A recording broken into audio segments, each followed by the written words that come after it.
Hey, hello there, CWF Universe. Welcome back to our first episode of April. We ain't fooling ya. We're back on the air. We ain't fooling ya. And this is LED here. And this, I am sad to announce, will be my last time co hosting for a while. But even though we will miss Ellie on the airwaves, she has a pretty good reason I why. promise it's a really great reason. Is Um, I'm not gonna share unless you say it yourself. So if you don't want to I, tell the listeners, that's a-okay. I'm totally fine telling the listeners. I hope you'll all cheer me on because I'm going to start in ring training with East Bay Pro Wrestling this coming Wednesday when I'm back from my New York trip. And I am super thrilled to be in their new beginner level class. So we're starting from square one, and unfortunately, it is every Monday and Wednesday. And if I could take the advanced class for Tuesdays and Thursdays, I would, but I'm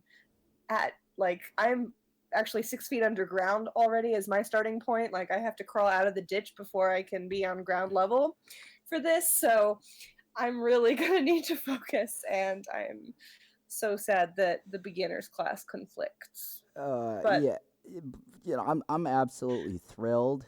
It's quite the journey. Your journey into pro wrestling is very similar to Rachel's and Jeremy's. As in, these are two cosplayers who are now getting in the ring. And I mean, normally you hear about wrestlers who do cosplay, but these are cosplayers who's gonna pro wrestle. I'm really, really, really excited. And if and when I finally get to a debut point, you all are going to know about it because I'm going to ask for 2 minutes of your podcast to promote a upcoming show. Oh, dude, totally. I mean, and duh, support your local indie fed and support your local indie wrestler. I'm all down for that. I gotta say, I'm not as courageous as you two in terms of I mean, I love pro wrestling, and even though I would like to do it at a curiosity standpoint, I don't see myself really committing to it. So, hey, big ups. And I wish you the best of luck. Stay healthy, protect yourself. Oh, I've already ordered my mouth guard. It's glorious. But now that we got that bit of news, yes, Ellie will not be joining us for Backstage Pass anymore. However, the door will still be open, and I will be on the lookout for more hosts. I am going through hosts like Doctor Who goes through companions. I like to think of it as season two of the podcast is ending. And so it's like a seasonal thing, like an intentional seasonal thing, maybe? Hmm. You totally mean to swap us out after a time, don't Oh you? yeah, there's totally a fixed moment in time. All right, but now we have a special guest tonight, a very special guest, a guest that not too many people in the CWF universe are immediately aware of unless they've been intimately following our product. Uh, he is a longtime supporter of Cosplay Wrestling Federation and one of my friends who I managed to sucker into this thing. He's also the we like to call him the best of all time. Yes. After winning the boat show, why don't you introduce yourself to the chat? Yo, what up? It's your boy. I'm Jericho, but in CWF, I'm known as Billy Mays here, and I'm excited to be a part of this podcast. Thanks for having me. Yeah, Jericho. Yeah, we're very excited to have you. It's always good to have different perspectives up here. Yes, another boat show. I mean, the boat show champion, really. Yeah, the boat show champion. I mean, Ellie won the first. Well, no, Ellie won the first show on a boat. Eli. I, I hate Eli won the first show on the boat, but Jericho won the boat show. Mm-hmm. Yeah. That is I, yeah. So, Jericho, why don't you introduce yourself to the chat in terms of like what your interests, how you got into wrestling, and all that jazz? Like wrestling in general or CWF Oh, both, wrestling? both. We got We'll time. get to that. All right, so just to give a quick brief bio about myself. I'm Jericho. By day, I'm a creative octopus. I like to dip myself into a lot of creative things like video, streaming, Imaginary Ninja on Twitch, and and all that good stuff. And let's see. How did I get into wrestling? Well, I got into wrestling in the 90s. I do not remember the first match I've ever saw, but I just remember going into the Attitude Era, just like many people. And been a fan since. Never, I never took a break from wrestling. I've just been going through all the highs and lows of this circus known as pro wrestling, and I love talking about it, and I can't wait to talk more about that. And in terms of CWF, it's one of my favorite stories to tell because this goes back to when I first met G at Fanime. I forgot the year, but I was just eating dinner with my friends at Johnny Rockets, It was and we four were years going up. ago, by the way. Yeah, 4 years ago, we were paying the bill, and then this Dean Ambrose cosplayer goes up to me. And keep in mind, G and I haven't met yet. We're not like good friends. He just heard me say like, "Hey, isn't that a Dean Ambrose cosplayer?" And then he just Ah, starts cutting a promo in front of me, like in the line, paying for my food at Johnny Rockets. And then I was like, "Oh man, that's cool." But I'm like, "Who the hell is this guy? Why the hell is this guy?" Why the And then hell is this guy? and then he talked about CWF, and I'm like, all right, I'm not doing anything that night. I'll go. And went to my first CWF show. Fell in love with it because it combined cosplay and wrestling, two communities that I never knew would like cross paths together. And after that show, I looked up like past CWF shows on YouTube, and I remember seeing a show that featured Afro Saiyan, and I was like, "Oh man, this is actually pretty tight. Like this is something I hoped I would like sink my teeth into." And I've done a lot of cosplay for performance type things. Like I did a posing show, I did a masquerade. So I knew eventually that I would end up on the CWF, and we know how the story goes from there. Awesome. Thanks for that quick primer. So, Ellie, let's go ahead and answer the question from last episode. yes. And this was suggested by Black Freight, who is our Super Mario. And his question suggestion. Oh, can't believe I got that out of my mouth successfully. His question suggestion: which wrestler would you like to have as a training partner? That was a very good one. That came from Efren's episode where we talked a lot about DDP yoga and fitness. So I'm sure everybody here has an answer. Hopefully, why don't you go ahead and go first, Ellie, as I try to think of an answer, or more so, recall the answer I already wrote down. Okay, fair enough. So, if I was going to have anyone as a gym training partner, I would pick Naomi. Naomi. Okay. Naomi, Naomi. Okay. because she is so and like outgoing and also super duper athletic, and I feel like if she was helping to train me, she'd have like really good positive reinforcement, and she'd give me really good self-esteem, and it would just like it would be a lovely experience, and she would help motivate me to be my swoller self. So I mean, Okay. she is so acrobatic. No, like she's she moves like something else in the ring. Uh I could see that. Definitely I see what it's really interesting what you prioritized in your partner, which is more so not really like you didn't I mean obviously she's going to have a lot of knowledge, but you picked her mainly for being a good buddy and a good motivator. Well, full disclosure, uh, Ryan, my husband, our Tommy Wiseau of the CWF, he is the biggest motivator to go to the gym. He's been dragging me more than I've been dragging him to the gym. He's very supportive, and I've tried doing so many other things to get in shape. And it's always been like a humiliating, awful experience where I feel like I'm being judged or that I'm not keeping up and that I'm weak and it's awful. So like trauma, man. Trauma makes me reprioritize.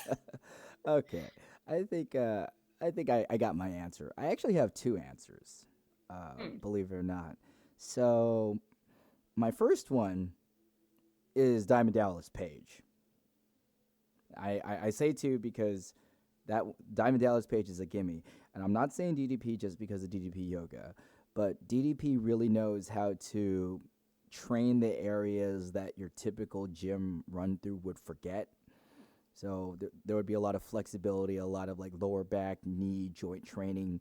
The stuff that breaks down first in a workout or in a match or whatever in life, he would strengthen.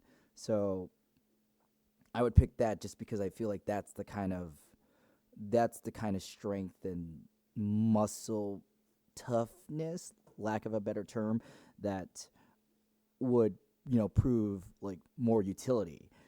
The other person I'd pick would be I'd actually pick Aleister Black, Whoa.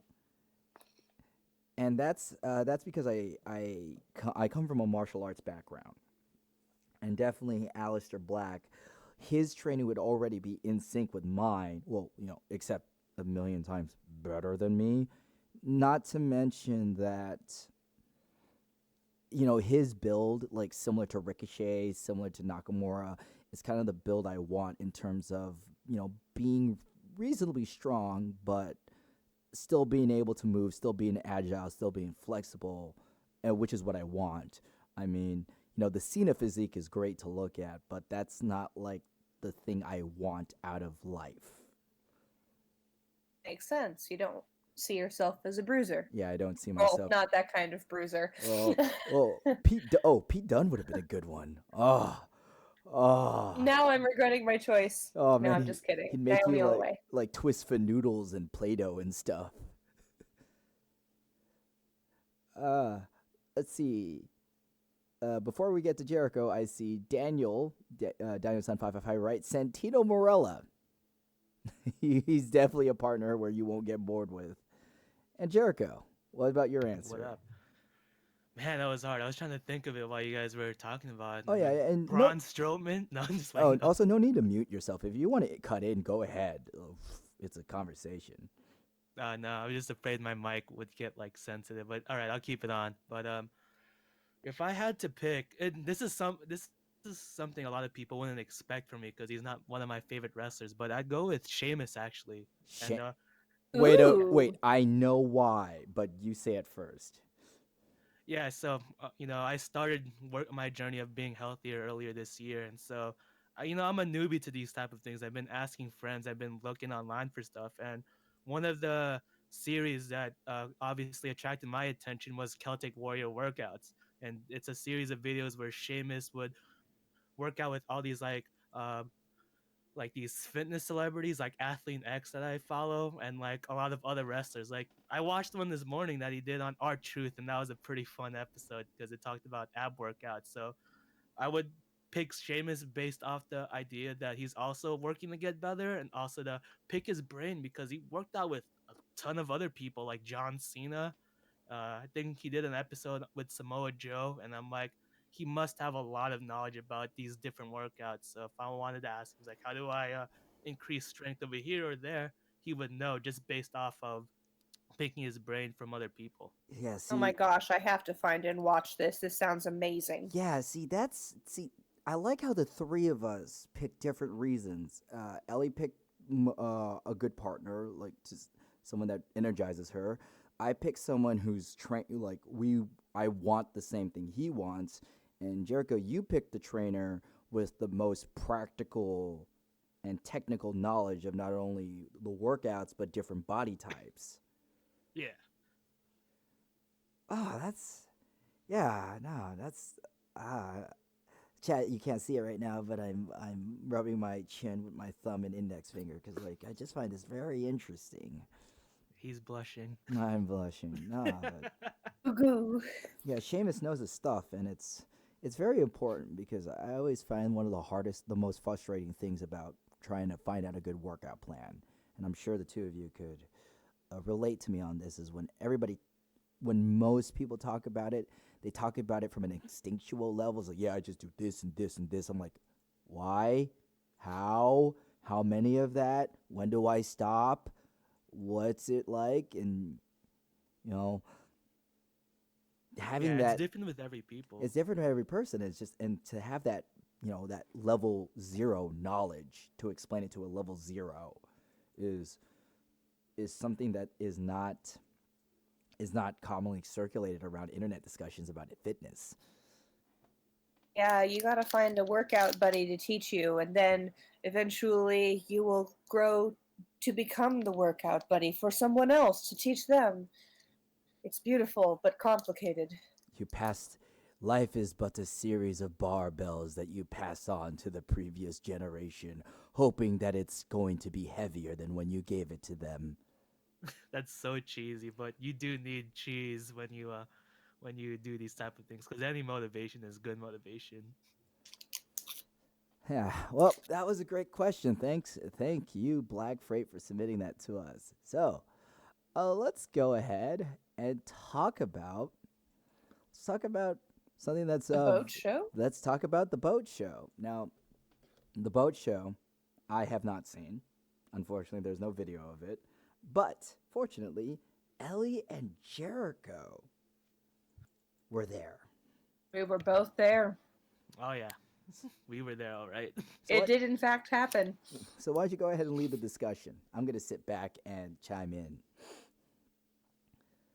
In terms of like where it was and how'd it go and who was there. Hmm.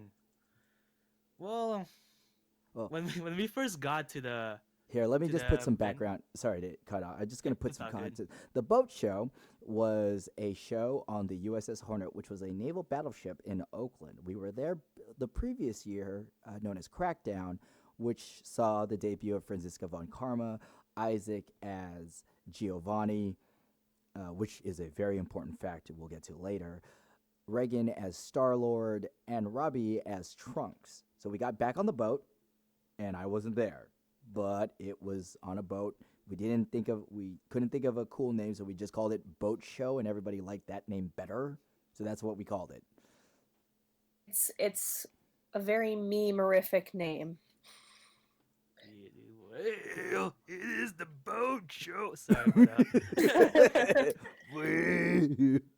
It's funny. What I like about the boat show is the unique venue, right? Because usually CWF happens at like a panel room, so it's like a big room with chairs and the stage, and that's usually how the layout goes with these shows. But last time when I first did the boat show as Bolin, we were on this cool like American stage. It was like the American flag. There was a podium, and it felt like so unique. And this recent show also Did had not some unique get to mistakes. have that beautiful stage, unfortunately. It kind of looked like a bar. So Especially, to describe the boat itself, the upper deck where they had the artist alley and the exhibitioner booths, that was very accessible, no problem. But a lot of the content, including all of the panels and screenings, were actually below deck. And in order to get below deck,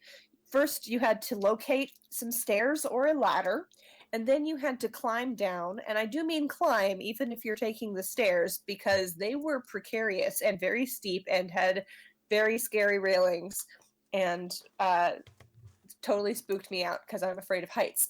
Anyway, this, because you had to go downstairs for our panel, but not only that, it was on the clear other side of the boat from the artist alley and the other con-centric content. So you had to go down and then all the way across the boat, and you had to pick your legs up all the time because there were like really high steps randomly in the floor, and you had to go around several corners and through alleyways, and it just felt like this strange Wizarding World experience or something, only you're on a boat and it's all military and naval stuff. And then you finally get to a room that is sectioned off with a closing hatch door to get closed halfway through the performance because our cheers were so loud that it disrupted the next door panel. So would you I might say add. you guys rocked the boat? We Boo. so rocked the boat. They so rocked the boat. It was great. Rocky's hands, dude. Uh it looks like Really but- great audience. Very small because nobody could find it, but very enthusiastic, very cooperative, great audience. The Now- best part is our venue was kind of like the ceiling was a little shorter than usual, so the acoustics went well. So even if like let's say we only had 5 people, it sounded like 15 just thanks to all the sound bouncing off. But even, I forgot to mention the best part of this room, / the hardest thing to deal with. Because it was under the deck, it had 0 Wi-Fi access and 0 network access to any phone carrier. So we had no internet and no way of communicating with people above the deck, which got a little dicey when we got separated. And music Not only too. that, yeah, the music couldn't cue, and there wasn't even a stage section proper. The room, instead of having chairs laid out so that they're all facing the same direction, they were settled around tables, and people were sitting at a few different tables. And the tables were circular. Yeah, it really like- felt like a comedy show or a wedding reception. I It said felt a like bar. Exactly. Yeah. It felt like a bar. I did not perform, but I got the very wonderful privilege of being able to just watch and enjoy it for the ephemeral, wonderful, ephemeral show that it was. Like, I'm so excited. Everyone did a really great job. And we had a weird squad It this was time great. too. We were like 5/7 of us for memes. That's what I loved about You it. know what? Okay. All right. So, just to check in real quick in the green room, Royal Sloth mentions that y'all were in the most haunted spot on the ship. Yep, I've done overnight ghost trip on that ship. So maybe it wasn't bad internet. Maybe it was ghost. That makes sense, because technically a ghost won, didn't he? Yes. Uh, Look, the other observation is that the Krakencon branded shows. So, the Krakencon team helped run CarrierCon. Both these shows have the weirdest roster list. Because when you think of cosplay wrestling, you think of, okay, I'm gonna see Sailor Moon, I'm gonna see Little Mac, I'm gonna see Mario. That's par for the course. But I remember looking at the list, I was like, okay, we got Giovanni, played by a different guy. We got Guy Fieri, Tommy Wiseau, Billy Mays, Winter Soldier. Navi. Yeah, Navi. Like these, Hey, Shaggy. yeah, Shaggy. These characters don't even occupy the same lifestyle area to even coexist. And yet they were masterfully blended. Masterfully. We were just pulled from time and space just to see how would we coexist together on one stage, man. I That's think- what I love about this show. My favorite tweet from Krakencon was, if you don't know what CWF is, let me tell you that the final round is Tommy Wiseau versus Chun-Li. And I think that final round was only topped with Boat Show. Giovanni versus Billy Mays. Because that's who I think of to take down Team Rocket. This was an amazing banter moment. Both of you were absolutely fabulous, and Robbie on the show tonight, but if you're listening, man, you should know you make me want to play a heel, because that was really good. The Billy Biceps chant, man, that was too strong. Oh man, dude, it's funny Well because earned. I made a Billy biceps on the day of. This wasn't something I planned weeks in advance. I was like, oh man, I need to sell something. So I thought like Billy Mays, Billy biceps. Let's bring those back. And then when people started chanting, it's like, oh my god, I didn't expect this to work. Okay, so please don't take this the wrong way because I mean this because I say this with awe. What Yeah. made you think of Billy Mays in the first place for a wrestling cosplay show? Oh man, that takes me back It's to my genius. brainstorming sessions at a coffee shop that I like to go to. So after I debuted Bolin, I figured, man, I need someone with more excitement. So I started listing down like characters, and I'm like, what would be good for the CWF? And I started thinking about like, what do I enjoy out of like wrestling characters? And I like loudmouth people that just yell and scream, all about selling themselves. And then that word like just ended up having a light bulb on my head. Sell, infomercials. So I thought of like Billy Mays, oh my god, like he's perfect because like wrestling promos are the meat and potatoes of CWF, right? So I'm like, you know, one promo advice I learned from Dusty Rhodes was or like, no, sorry, Paul Heyman was where's the money? And then I'm like, oh man, this guy is all about selling himself, making him look good, and telling people why you should believe in him and not go for those like cheap products, those cheap bootleg products. I'm like, man, I could, a little fine tune here and there, and this could be a weapon of mass destruction in the CWF. And we know how that story goes. Ended up being one of Billy my favorite characters. biceps. Yeah, man. Billy biceps. But But that's uh, what I love about him. Krakencon wasn't the first that we saw Billy Mays, right? Anime Expo last year was the Yeah, my was demo. was the Billy Mays test run. Yep. Wow, that's a pretty big stage for a test run. Well, not the actual show. We ran a CWF panel on how to get into character, and Jericho first debuted Billy Mays there. He didn't have the outfit, but he had the character, and Hmm. we clipped the video, and Eli is in the background laughing her head off. Oh my Eli gosh. Francisca von Karma. We were all actually we were all dying. Everybody in that room died. We died and got reincarnated. Yeah, G was corpsing, man. I was corpsing so bad because I I just it's like everything, all the beats I wanted out of an infomercial I got, but wait, there's more. Bam, 3 easy payments. I was like, 1995.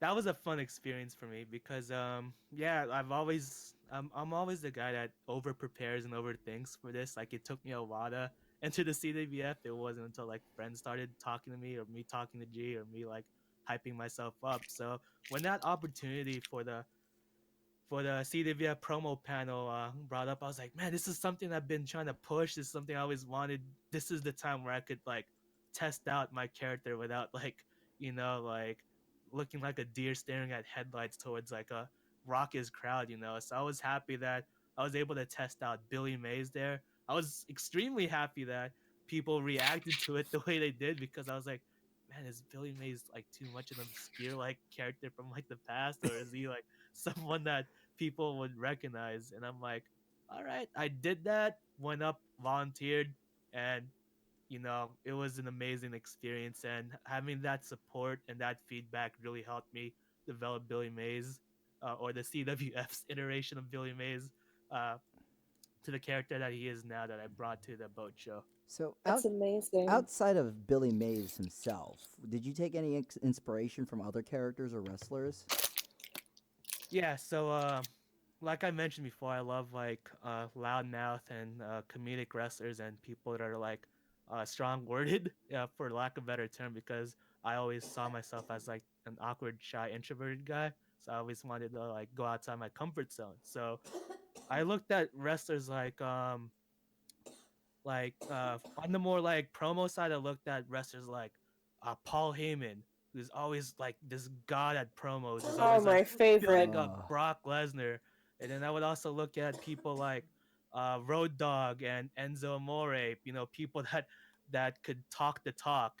And I also looked at comedic wrestlers that weren't pushovers, so people like Kurt Angle and The Rock, because I always loved being a wrestler that had I mean, a CWF talent that had personality, but I didn't want to be the joke character just yet because I wanted to see how I could do farther than being a comedic character. Yeah, you wanted to give yourself an air of legitimacy. Yeah, yeah, yeah. It's amazing how much work it sounds like you put up front for this character before even trying him out, not on a performance. Did you 40 hours of infomercials to prep? Like, how did you go about approaching your research for the character? Oh man, so I think there's a video on YouTube which is like the best of Billy Mays, which is just like an hour of just infomercials by Billy Mays, just him like talking and promoting all these different products. So I definitely studied like more from those just to get his tone, to get his quotes, just to see how he promotes himself towards the viewers that watch those commercials. So that's how I got some of Billy Mays in there. And I've also injected some of myself in there because the best gimmicks are like you turned up into like 10. So like if you whenever the boat show gets released, like friends that know me would see like parts of Jericho in it, but they would also see like Billy Mays in there. So it's kind of a fusion of a lot of things together. So So what whenever I'm studying someone, I always notice that there's like little observations that they do in terms of like how they move or how they speak. What were some observations that you picked up from Billy Mays? Because definitely you picked up his vernacular, and obviously he's loud. But was there like any subtle details that you took from him that like caught your eye? yeah, well, one, he talks directly to the camera, and that's what I try to bring to my performance. I try to look at people and pretend like, I'm selling something. It might not be OxyClean, but I'm selling Billy Mays. Why is he here? Um, what can he do to be the CWF champion? I'm the product. So that's one aspect of Billy Mays that I took, and another that I took would be like his hand movements, because it's not just his eye contact and his vernacular or the way he speaks. He's also using everything that he can to promote something. So I would also try to include hand movements. I haven't studied my tape from the boat show yet, but I've been trying to tell myself like, all right, use your hands. You have like these body parts. Use them, channel them, because if I like don't use them, that's when like the nervousness comes in. So I kind of use that as a way to like, um, promote my promo and also like shake off the nerves too.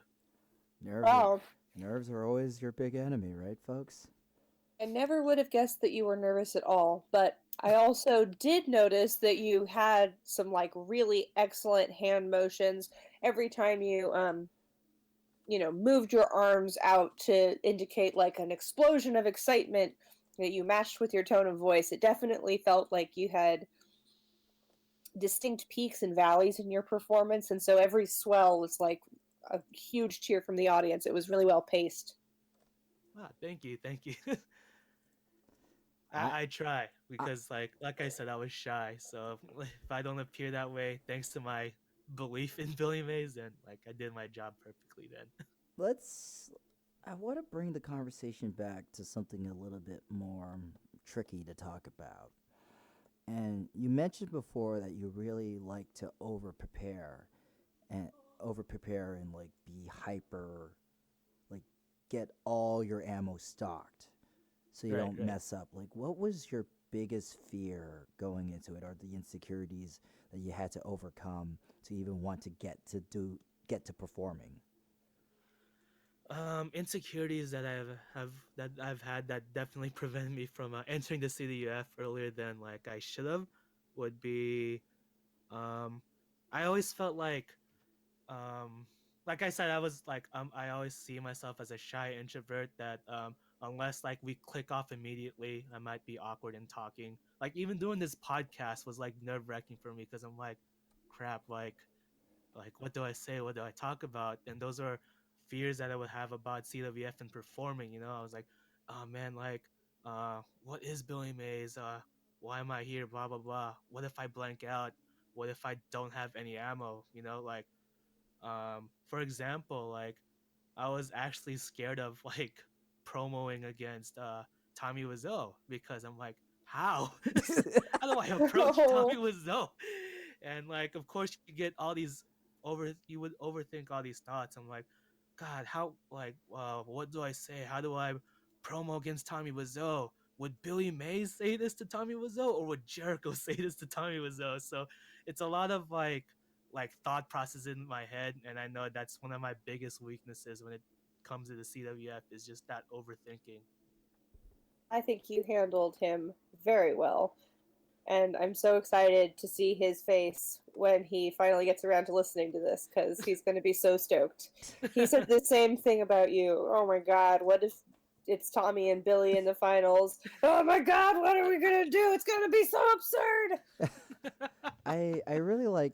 Thank you for opening up with that, Jericho. I Yeah, I mean, we always talk about like what people are, what people bring, or what people do. But it's always interesting hearing how, not only how someone prepares, but why exactly they prepare to prevent themselves. Because right, it's not like a masquerade. right. Because of the fact that the masquerade is you better clap. That's it. And And there's no pre recorded audio. there's no pre-recorded audio. If people don't like you, they just clap less. But now, but now in CWF, because it's wrestling, it's if they don't like you, they will let you know. Yeah, oh, definitely. That's why. That's secretly. That's why I like doing these smaller shows. It's less intimidating than Fanime.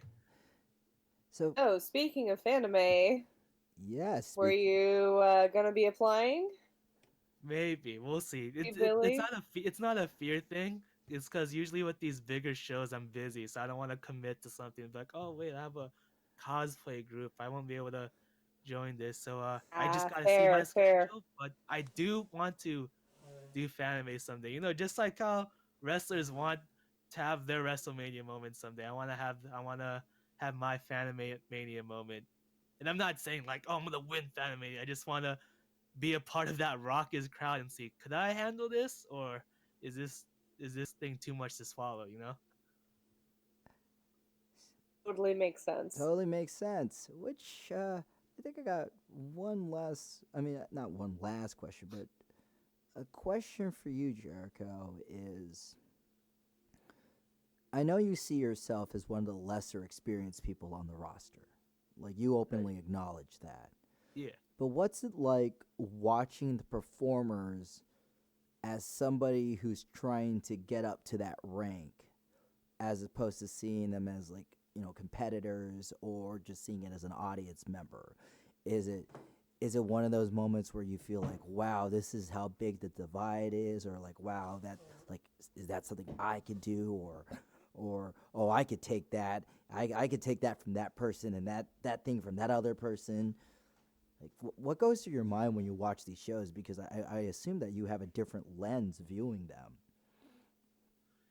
Well, one, I still watch this as a fan, obviously, just to be like, oh man, this is an exciting matchup. Oh, Wario and Waluigi, the tennis tyrants versus, versus Seto, Francisco. This is fun, blah blah blah. But as a person that considers themselves, quote unquote, still in the developmental of CWF, I do try to like study from them. I try to see like, man, are they shaking? Are they nervous? How are they handling things? And I try to take note of their processes. What do they do after they hear a roast from someone? Because when when you're in the finals or in the final four, you have to like come up with something. You weren't prepared you weren't prepared for this. So you have to come up with something on the spot, or else like you'll fall flat on your face. So I try to look at people like Phoenix Wright or Super Mario, and I'm like, what do they do? Do they just like instantly like come up with something just because they're quick witted, or do they like stand around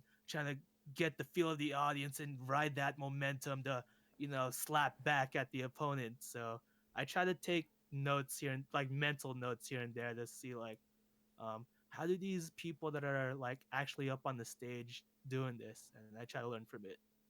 We've got some chat participation here. Um, a bit back when we were talking about the boat show, GG Professor says there was a moment before the boat show started where we were waiting in the room while they played a Ghost Hunters episode there. Some glass broke in the episode, and after a brief pause, some of us started doing the Steve Austin riff. Me too. It Yeah, I was a was wondering good that. moment. Yeah. That's I gotta say, hanging out with Jericho, I do participate in Jericho's streams a lot, and Jericho will never pass up a moment to quote Stone Cold Steve Austin. Yeah. We Man. also have Daniel-san, who is our Skeletor, Yugi, and Jotaro. And he says, I still get nervous before every show, most recently AL819. So you're in good company with nervousness.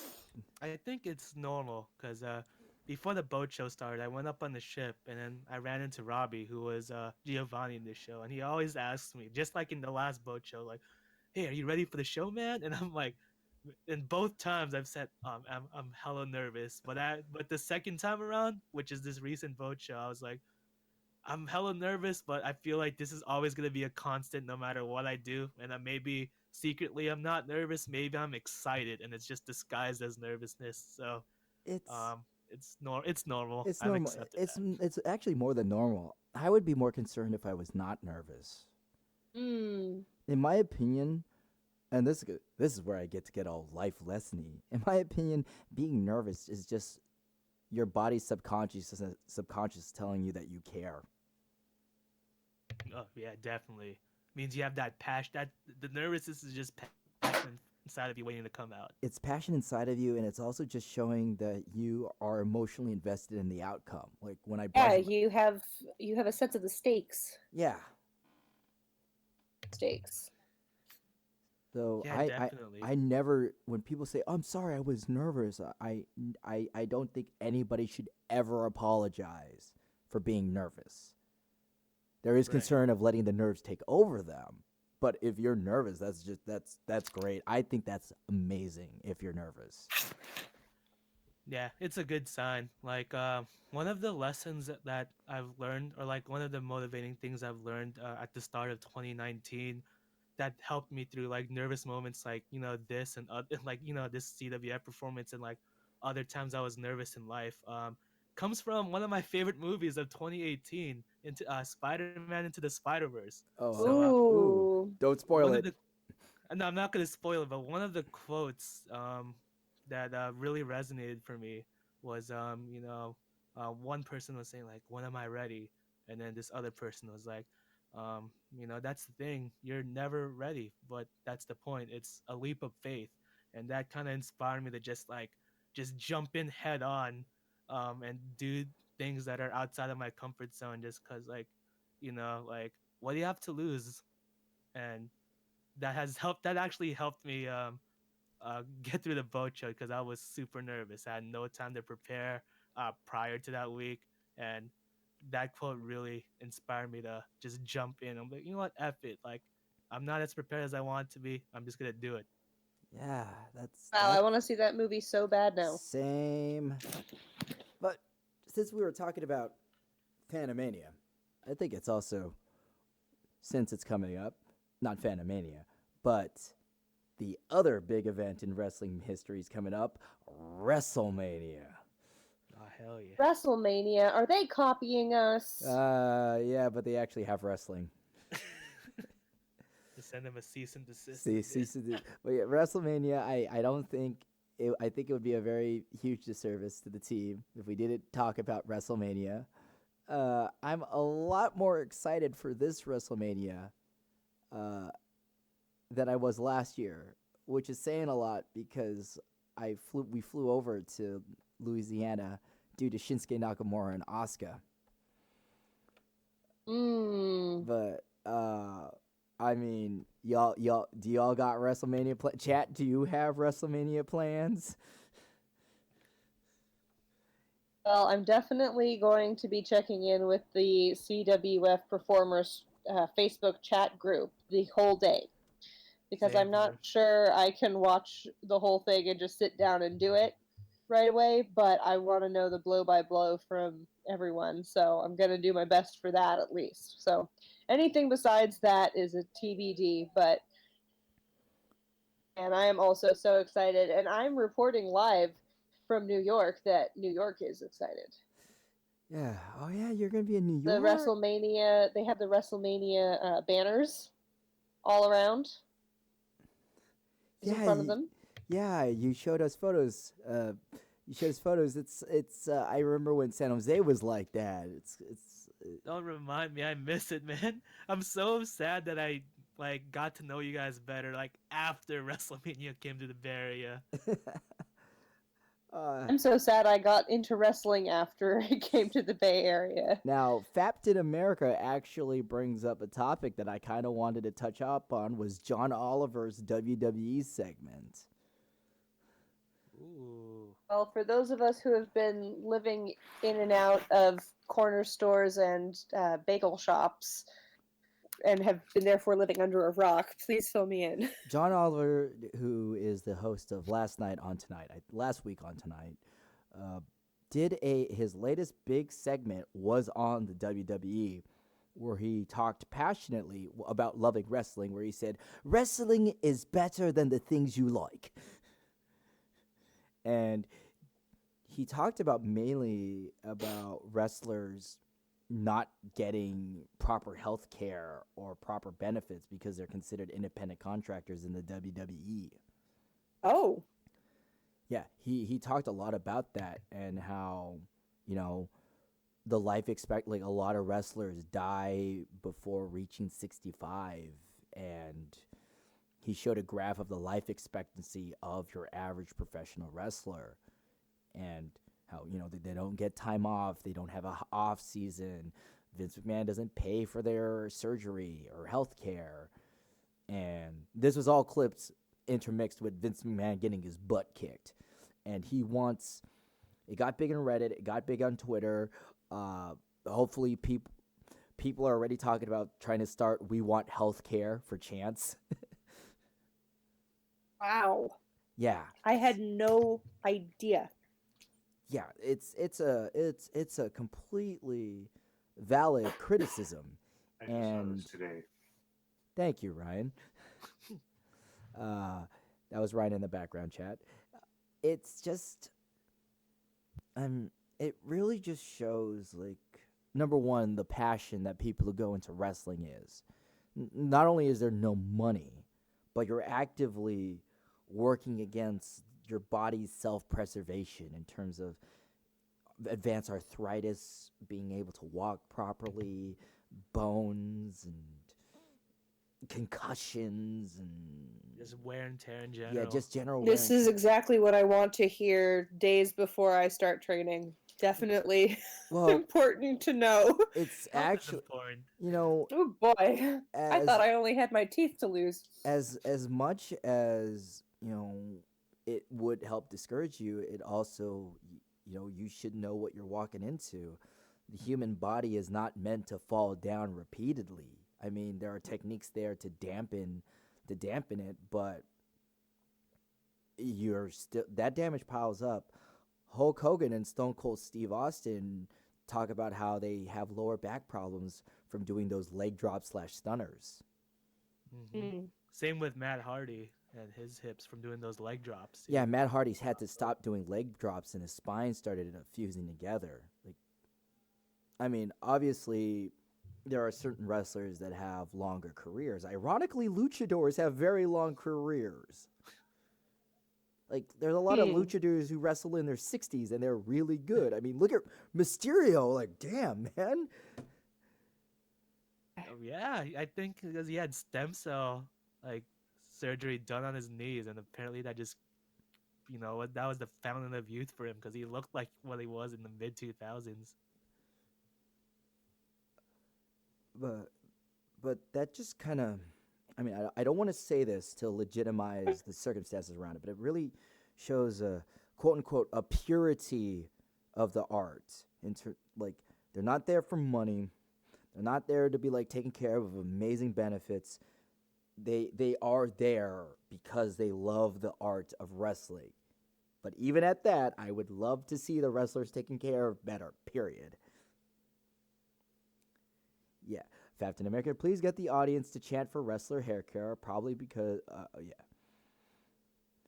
So, it's a conversation that is popping up around WrestleMania weekend, in addition to, yay, Becky Lynch. Got her nose broken by Nia Jax in a workplace injury. Yeah, it was. It was, but no, I was talking about Becky Lynch in the main event. I wanted to talk about something happy too. Oh gosh, sorry. No, Oh, yes, let's we're talk all about very this excited broken for that. nose. Can we talk about Charlotte Flair versus Asuka on last week's SmackDown? We We're can, supposed to bring but happy thoughts. that should have been a WrestleMania match. It should have been a WrestleMania match. know. Wow, that was incredible. But also, oh, poor Asuka. But also, oh my God, there are so many things that they could be building up to. I'm so excited for all of them. But as with any WrestleMania, there's always the good and the bad with it. So Yeah, any It's all WrestleMania is good or bad. I mean, I'm glad that they got a good match. They wrestled a great match at WrestleMania last year. I'm double pissed that Asuka lost again for that'd have been great. Charlotte versus Asuka, and then Ronda versus Becky. Just nice clean split. I mean, I'm happy for the triple threat, but at the same time, Charlotte is looking like a third wheel. I said it. hot take. It's true. It's like you and Ryan are about to have a nice romantic dinner that you planned for, and then your cousin comes out and like, hey, I got my plate, let's go. And your cousin's fine. Your cousin's great to be around, but just not that night. Oh, that got personal. Now I feel even more strongly about all of this. Maybe that wasn't a good analogy. I was like, what are you We've going been with? planning this for weeks. I'm sorry. I'm sorry. It's just. Oh, I get it. I totally get it. That was effective. Like, I actually didn't mind them taking the title away from Asuka. It's just the way they did it, you know? Like, I understand they Exactly. want to have both women's titles on the line in that triple threat because that's a big historical match for obvious reasons. But they just literally, like, threw Asuka under the bus doing this 2 weeks before WrestleMania. I know, and we don't even know she has plans. You know, someone posted this really great fantasy booking thing that if they made this one tiny change, it would have made it so perfect. One, have Charlotte cheat to win. That way it legitimizes her as getting opportunities she doesn't deserve. And then two, have Asuka just go berserk in the battle royale and just kill everyone. I would be okay with that. Would be some justice. Some. It's a legitimate question. And Yes. I don't know if it's been confirmed or not. But triple threat. Excuse me. Oh my gosh, I had to sneeze. That was awful. What bad timing. Whoever wins this triple threat match, is the implication now that this is for both titles and we'll be having our first ever women's universal WWE champion type thing? Well, Daniel in the chat says watch the segment, and they did say that Stephanie McMahon was making a big announcement about the match. So maybe it got answered. We didn't see Raw yet, but I swear, please don't have Stephanie go. And I have a my announcement is I am the referee of that match. Yes. Yeah. Why? Yeah, I know what happened, but I'm not going to spoil it for people that are listening. Thank you. So I think Yes, we're gonna watch it on the plane tomorrow. I think that question is answered or very close to answered. But I mean, women's main event, one, long overdue. Two, this is the right match to do it. Like legitimately, this is the one with the most build. It wasn't like the lack of a better term, the pity handle. Like, okay, fine, you get headline it. This is the one that people are legitimately most excited about, regardless of gender. So glad for that. 2, Kofi Mania. Oh man, Kofi! I was waiting until you brought Kofi Mania, man. Kofi Mania. Oh my god. It's happening. It's happening. Kofi Mania. Chat's going crazy already. They're already typing Kofi. This is going to be one of the very few times that the wrestling community is going to be very pissed if Daniel Bryan keeps the belt. Oh my That's gosh. a testament to how good his character is. He went from being the underdog babyface that was cheered, the Cinderella story, to now like, if you beat Kofi, we're gonna riot. Yeah, we're going to riot. Fresh afternoon. Get out of here. Yeah, I never thought I'd say this, but I really, really want Daniel Bryan to lose. Oh. And to lose. He's my absolute favorite of all time. He's going down. Yeah, he's saying that in 20 But that 15. but you know what that means? Now that we have, and this is where wrestling at its best, when you clearly want the babyface to win and you clearly want the heel to lose, you're gonna believe. Just like, it's like Gargano and Ciampa all over again, or Hogan Rock. Oh yeah. It's oh man, I'm all in. I'm all in for Kofi, please. Right? With any other person, right? With any other babyface, this would be like the cheesiest storyline ever. But you sense a feeling of like legitimacy. Like, he's really been fighting for this for like all his life, and you believe in him. Like when that tag team gauntlet with the New Day happened, like and the Usos came in and be like, you know what? We respect the New Day, and good luck, Goose. We forfeit. I just started like tearing up. I was like, what the heck? This is just some like cheesy writing, but at the same time, I was like, God, this is like, yeah, the good guys winning, and This is hype as hell. It's anime. This is so anime. This is like It Goku really was. fighting through all the Saiyans or something, or any shonen anime where you're just like, come on, Deku, you got this, boy. you got this. Ugh. And I think I was super happy. it's also just, it feels more real because of the way that they're framing this on social media as well. Like, I was watching Big E cut a little promo where he heavily implied that racism had something to do with Kofi's lack of opportunities, and it was right before the gauntlet match for the tag teams. They were saying like, we're gonna quit, like, that was the social media, and he said, people like us, they don't get these opportunities, and moved and upset, and just like, I was like, oh my god, the man's keeping him down. That's awful. And I realized that it was so political. It was like so real. It is. I mean, if Brock has to win again for Kofi Mania to go, I'll pay the devil. I'll pay the devil. Yes. I will sacrifice Rollins as much as I love. Ronda can win too. Ronda. Believe it, but I'm like, I'd rather see her win than Kofi. It's so weird. These top 3 matches we're talking about, like, I legit want all the baby like faces, the good people to win, right? The good 'Cause, people, yeah, the good people Good guys! didn't win last time as much. Also, it would be ill of me to not mention this, but Jericho, another reason why you would be, I would guess that you're excited for WrestleMania is that Samoa Joe has a match.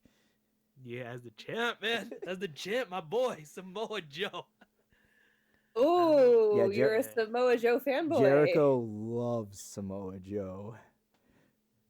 I'm trying to figure out like when did this all happen, because every time someone asks me about my favorite wrestler, it's Chris Jericho, but like I don't know how Samoa Joe just climbed up my ranks. I know when he climbed up for you. Oh, Wendy. Oh my gosh, night AJ. Night AJ. Or that for me, when I noticed Samoa Joe, is when Reigns came back, and that's when Samoa Joe was like, "Get out the tinfoil hats, cause Roman Reigns thinks there is a conspiracy." Dude, he's another god at promos, dude. You cannot touch him with promos. Remember when Jeff Hardy tried to talk back to him? And he's all, "Hey, Jeff Hardy, why don't you pretend this is an AA meeting and shut up while I'm sharing with the group?" They're just like, oh!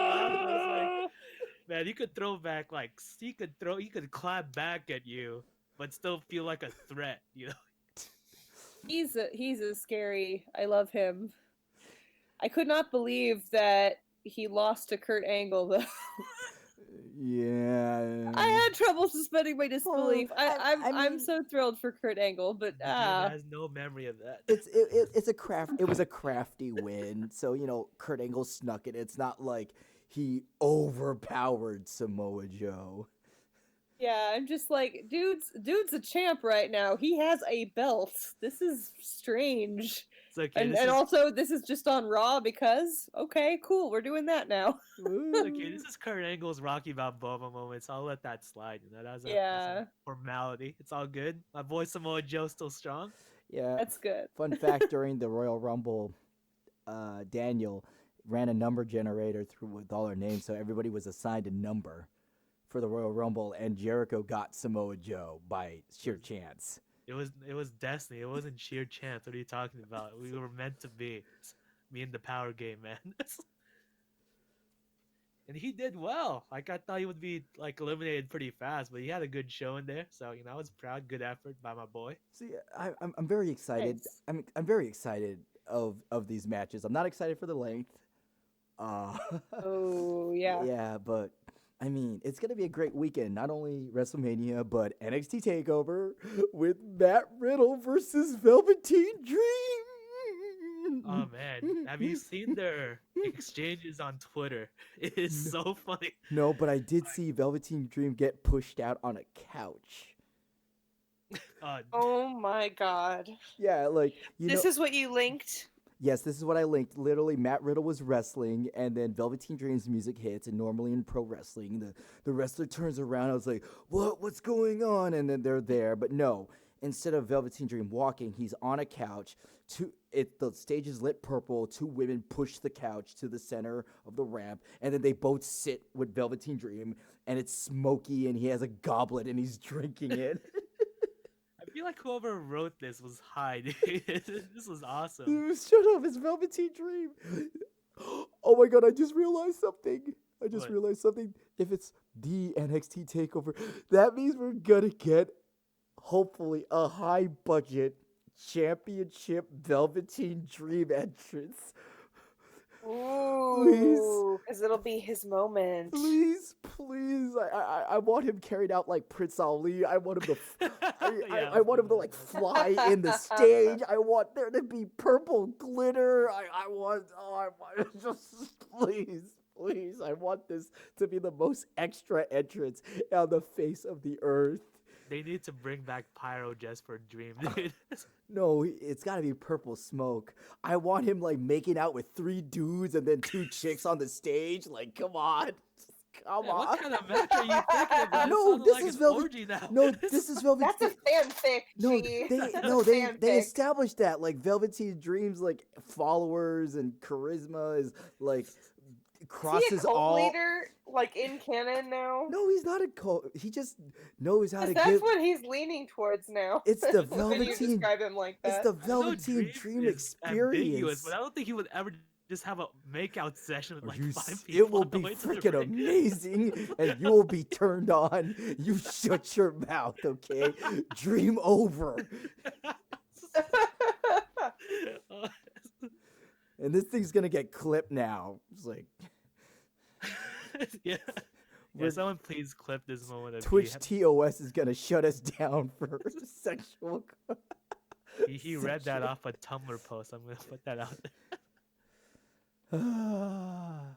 But obviously you're hyped up for this match. I am so hyped up for this match. I'm so hyped up for Shayna Baszler. I mean, War Raiders versus Ricochet and Aleister Black, or as they called on Reddit, two black dudes. You just wanted to put that Oh in my there. god. And then Adam That's Cole, I've baby, never heard that. versus Yeah, Adam Cole versus Johnny- Johnny Gargano. Ooh. I It's- enjoyed it, although I wish we got the final chapter of Tommaso Ciampa and Johnny Gargano, but Adam Tommaso Cole. Ciampa. Isn't he He'll another one of be your back. favorites? Okay, I think I got that nerd splurge moment out of me.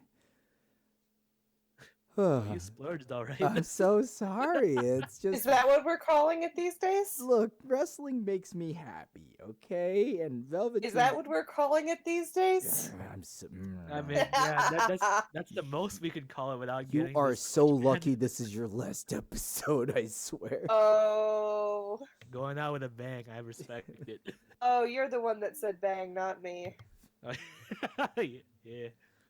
Oh, we're gonna get banned. We're gonna I'm get- so sorry, but also not sorry, April Fools. Yeah, I can't believe April like I'm here on Fools April for another Fools, dude. minute. I'm in New York, of course, so I have to say this every 5 minutes, and in another minute it will be tomorrow for me. All right. Well, Up there while it was still a holiday. definitely. Yeah. So for the sake of your bedtime, we should be wrapping it up. Did I cover. appreciate it, even if this is so bittersweet. This was fun. It was, but we need a question. We need a question to ask. Ooh. Now we already last time we did gym partner. We've done. This is where the chat would bail us out. What We've about we've got tag Fast team and- partner? What is your signature move? Oh, I want Ellie to answer that one. Oh, it's called the Divine Retribution, and it's a vertical suplex. Ooh, okay. That's what I'm actually aiming for. That's my goal, my in-ring goal. Are you gonna do the hanging vertical suplex? TBD depends on how much I can lift. You know. Let's go an impact move. What would be a submission move? Oh, I have to think of another pun. Name. Yeah. That could be saved for Oh, another time. I would if we were talking about Sailor Moon, I was thinking like a top rope senton or some sort of top rope move, and it would just be called the moon landing. Moon landing. Stupid. I love it. Oh, maybe like an elbow drop. Elbow drop or a coup de grace. That way you could like stomp and pose like they do, but definitely moon landing. That In the would- name of the moon, I will punish you. The moon landing. Stupid. Call One small Buzz. step. Call Buzz Aldrin. You're hella dumb. Oh my god. I would love to call your match if you wrestled as Sailor Moon. Well, hopefully someday I will. By God, the moon landing. By God, you just broke her in half. Okay. So I was thinking, actually, no, that's not it. Yeah, we've already done a signature move. I Who got is it. Your tag True. team partner, your dream tag team I partner. got it. We haven't talked about this. Ooh, what is it? Let's say you had the person in the world that you most despised, alive or dead, and you got to lock one finisher on them with perfect technique. What would it be? All right, but that's for the next episode. Damn it, that was a good question. But one that requires some forethought. Yes, because you can't. You gotta like really give it to them. But yeah, thanks. So thanks, chat, for listening in, and thanks for dropping in your comments as always. Thank you, Jericho, for being a wonderful guest tonight. Thanks for having me. Of course, you're fun. And Ellie, thank you for not only recording tonight, but thank you for all the episodes you recorded with me. Thank you for having me. Thanks again, Jericho. You have been a delight to talk with this evening. And G, this has been a wonderful experience. And I'm going to make you proud by making the quitting worth it. All right, just remember, if you do use the moon landing as a name, I get royalties, please. Absolutely. I'll cut you in on the t-shirt sales. Yeah, that's right. All the t-shirt sales. I'm thinking big. I know. I could probably I'm thinking big. I could probably get a hot dog at the venue with that money. A hot dog and a handshake. All right. So signing off. This is Gerardo. This is LED for the last time. This is Billy Mays, and we'll see you next time. And that's not a promise. That's the Billy Mays guarantee. Good night, everyone.